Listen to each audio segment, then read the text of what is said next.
I'm Doug Overbey, representing the 8th Senate District, Sevier and Bluff counties. You know, that's a tough question for me to answer because every group I speak to, I use the old real estate approach of location, location, location. This year I think it's budget, budget, budget.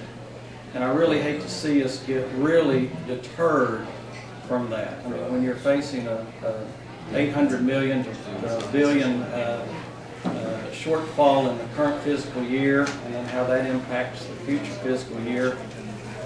I mean, if I had my magic wand, it would be we concentrate on the budget and probably do little else in addition to that this year, because I think it's the overriding priority. And for me, I guess a part of the budget, and I may be the odd man out here with all my colleagues from Knox County, but I mean, if we got down into the inner workings of the budget, I mean, I'm still very much concerned about what BEP 2.0, how it adversely impacted Sevier and Bluff counties. Anytime you do a formula or redo a formula, you're going to have winners and losers. And in when the governor in 2007 went from schools first, which is what he articulated in February, and then to BEP 2.0, the two counties I have the good fortune of representing lost $14 million.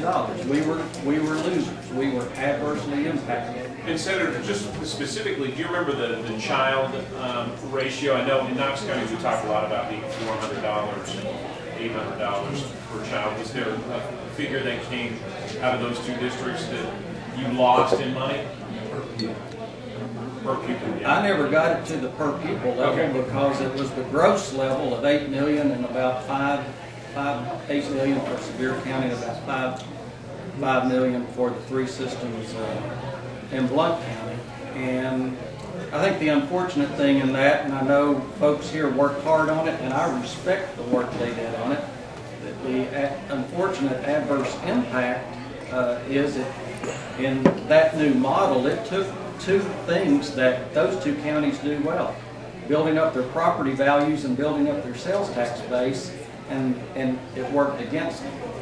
And I always feel like we need to take what works best in our counties, and instead of penalizing counties for what works best, try to take those things and spread it to all the other counties and bring all the other counties up. But anyway, I think our first and foremost goal under the leadership of Senator McNally, Chair of Senate Finance, is to do budget, budget, budget, and work on that and make that the top priority, not get diverted off of that.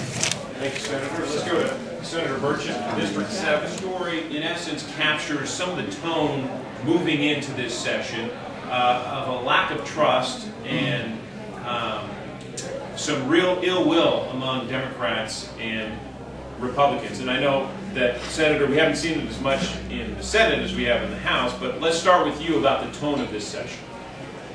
Well, I think it was a good time to move from the House to the Senate.